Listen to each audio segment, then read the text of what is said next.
Have you ever noticed something a little fishy about what the royals eat? I mean, you see them at these lavish state banquets, surrounded by the most decadent food imaginable, but there's one thing you'll almost never see on their plates: shellfish. No oysters, no lobster, no shrimp, no mussels. It's like a secret, unspoken rule, but why? What's the big deal with seafood? Well, today, we're diving deep into one of the oldest and most fascinating culinary traditions of the British monarchy. This isn't just about picky eating. It's a story of practicality, history, and a touch of royal rebellion. So, let's get right into it. The primary reason behind the no shellfish rule is incredibly practical: food safety. Think about it. Shellfish, as delicious as it is, carries a higher risk of food poisoning than many other foods. Things like vibrisses from raw oysters or paralytic shellfish poisoning can be nasty, and for someone whose schedule is packed with public engagements, falling ill is simply not an option. A bout of food poisoning could disrupt state visits, cancel charity events, and create a logistical nightmare for the entire royal household. The mantra is, better safe than sorry. When you're representing a nation on the world stage, you can't afford to be sidelined by a bad clam.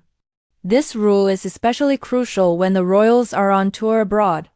When traveling to different countries, they're exposed to different food preparation standards and water qualities.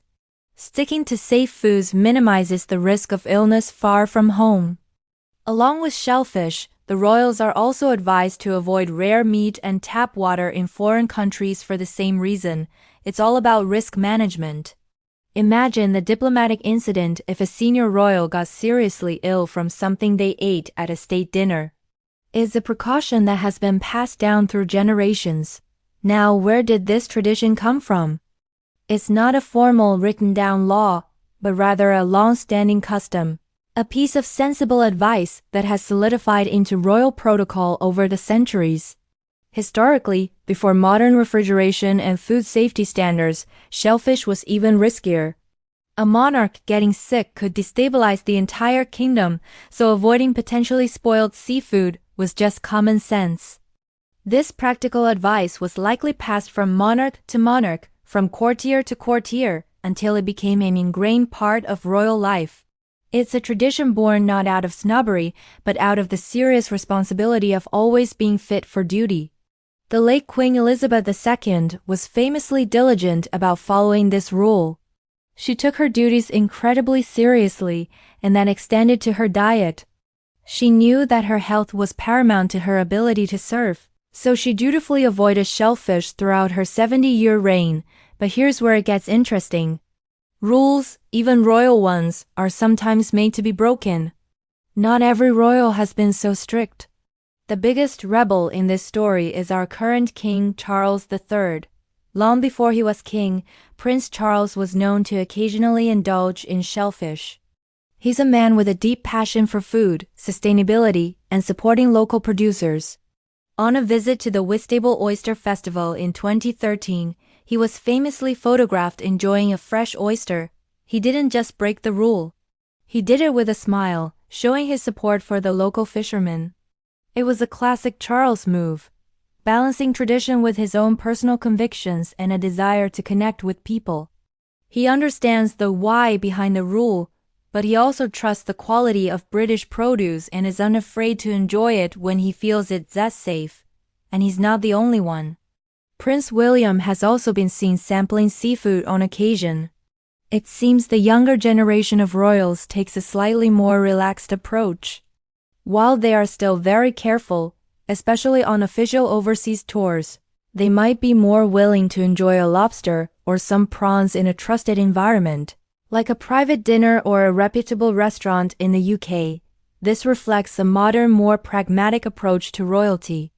They understand the historical context of the rule, but are also willing to adapt it to the 21st century, where food safety standards are much, much higher. So, is the rule still followed today? The answer is a bit of a yes and no. Officially, the advice still stands. When on duty, especially abroad, you can bet that shellfish is off the menu for senior working royals. It's a simple, effective way to ensure they remain healthy and able to perform their duties without interruption. The palace kitchen staff are well versed in these preferences and protocols, and chefs at state banquets around the world are briefed on the dietary requirements of their royal guests, which includes the Shellfish guideline. However, in private, the lines are a little more blurred. King Charles has shown that he's happy to make his own judgment call. For him, enjoying a locally sourced oyster is a way to celebrate British culinary heritage. It's a calculated risk he's willing to take. Similarly, for the Prince and Princess of Wales, it's likely a matter of context. A formal state dinner in an unfamiliar country, they'll stick to the safe option. A private meal with friends at a trusted spot in London, they might just order the scallops. This evolution of the rule really tells us a lot about the modern monarchy. It shows a shift from rigid, unbreakable protocol to a more flexible, common-sense approach. The institution is adapting, just as it always has. The core principle ensuring the monarch and their representatives are always fit for duty remains the same. But the application of that principle is changing with the times. They recognize that with modern food hygiene and quality control, the risks associated with shellfish, while still present, are significantly lower than they were a century ago. It's no longer a blanket ban but more of a strong guideline to be applied with discretion and intelligence. So the next time you see footage of a royal banquet, take a closer look at the plates. You'll likely see fine meats, beautiful vegetables, and intricate desserts. But the absence of prawns, oysters, and lobster tells a fascinating story. It's a tale of royal duty, historical pragmatism, and the subtle ways in which an ancient institution navigates the modern world.